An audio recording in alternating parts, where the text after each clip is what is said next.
안녕하십니까. 오늘은 2022년 11월 30일 수요일입니다. 오늘 말씀은 요한복음 19절입니다. 그리고 오늘 말씀의 제목은 우리의 법은 어디에 있습니까? 입니다.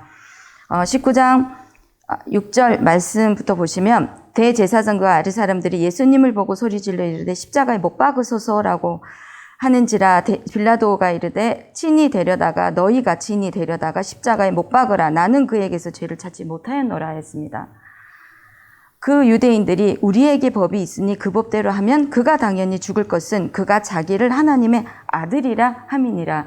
왜냐, 이 시대의 유대인들이 보았을 때 예수님은 메시아가 아니었기 때문입니다. 그러기에 함부로 하나님의 아들이라고 칭했기 때문에 당연히 우리의 법대로 죽임을 당해야 된다고 유대인들은 말했습니다. 또 빌라도가 이 말을 듣고 두려워하였습니다. 그래서 저는 왜 두려워하였을까를 찾아봤습니다. 앞에 부분에 예수님을 치조하는 과정 가운데 예수님께서 모든 것들에 부드럽게 대답하시고 강력하게 아니다, 나는 죄인이 아니다, 이것이 아니라 모든 것들을 예하면서 지나갔습니다. 빌라도가 오히려 이 모습을 보고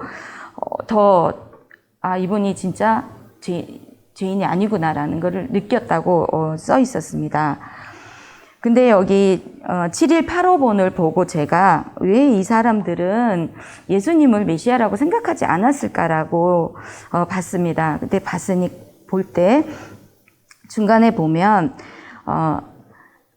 처음부터 유대인들은 오랫동안 구원자 메시아를 기다려왔으나 그들이 생각한 메시아 상은 강력한 왕의 모습이었다고 합니다. 그런데 뒤에 보면 예수님은 그런 메시아인 줄을 알았는데 그에게 잔뜩 기대를 예수님께 걸었는데 그 기대가 깨어지자 이제는 그것이 미움과 증오로 바뀌어 예수님을 죽이고자 했던 것이라고 나와 있습니다.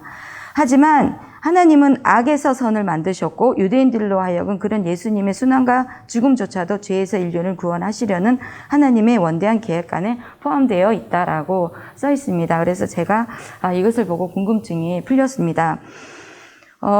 우리가 예수님께서 왜 십자가에 못 박히셨습니까? 우리의 죄를 사해 주시고 그 다음부터 죄를 짓지 말고 하나님 말씀대로 선한 삶을 살라고 십자가에 못 박혀 죽으셨습니다. 그 예로부터 지금 여기 말씀을 보면 성경에 응하게 하려 하사라는 말씀이 3번 나옵니다. 그 중에 한 번이 예수님의 뼈가 꺾이지 않으시고 양쪽에 있는 두 죄인은 뼈가 꺾였습니다. 그러나 예수님은 온전한 모습으로 버려졌습니다. 근데 그 모습이 우리가 제사를 지낼 때 어린 양을 바치고 제단에 올릴 때 온전한 모습으로 올린다고 합니다. 그것이 예수님께서 제단에 바쳐지는 그 모습이었습니다. 그것처럼 이 모습과 모든 피를 흘리고 그 피로 인해서 제가 여기 히브리서 9장 22절 말씀을 읽어드리겠습니다. 우리의 죄값을 치르기 위해 십자가를 지셔야 했다. 율법에 따라 거의 모든 물건이 피로써 정결하게 되나니 피 흘림이 없은즉 사함이 없느니라. 아멘. 이 말씀을 이루시기 위해서 예수님께서 피를 흘리시고 십자가에 못 박히셨고 제물로 바쳐주신 것입니다. 우리가 죄사함을 받았다고 해서 내가 지금 깨끗한 것이 아닙니다. 이것은 예수님께서 십자가에 못 박히실 때까지의 그 죄가 사해진 것이고 그 다음은 우리가 해야 되는 것입니다. 각자 내가 해야 되는 것입니다.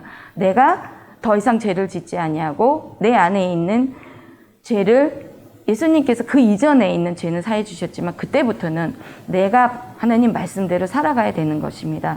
여기에서 말한 19장 7절에 유대인들의 우리에게 법이 있으니 이것은 예수님께서 오시기 전에 법인 것입니다. 그런데 지금 우리는 예수님을 믿고 있고 또 하나님을 믿는 사람으로서 이 우리의 법은 하나님의 말씀인 것입니다. 그 말씀이 구약의 말씀만이 아니라 이 신약의 모든 말씀, 예수님께서 오셔서 우리의 죄를 사해 주셨고 또 우리는 그 다음 내가 더 이상 죄를 짓지 않고 이 악을 선으로 이겨내는 그 모습이 돼야 되는 것입니다.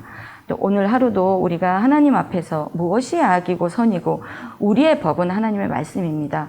그러기에 그 말씀을 지키기 위해서 말씀을 봐야 되는 것이고 말씀을 내가 그것을 가슴에 새겨야 되는 것입니다. 근데 그것이 말씀이 무조건 그냥 말씀이 아니라 매일매일 나에게 주어지는 이 일동 말씀을 보면서 내가 나를 대입해서 그러면 나의 모습은 어떻게 해야 될까? 내가 오늘은 어떻게 누구에게 어떻게 전해야 될까? 또 오늘 내가 지금 어떤 마음을 먹고 있고 이것이 잘못됐다면 이것을 무엇이 잘못됐는지를 끊임없이 생각해야 되는 그 나를 돌아보는 시간이 있어야 됩니다. 그래야지만 다른 사람에게 온전한 전함을 줄 수 있기에 오늘 하루도 말씀을 보면서 나를 돌아보며 그리고 하루를 계획하며 그 계획대로 살아가시는 우리 모두 되시기를 예수님의 이름으로 축원합니다.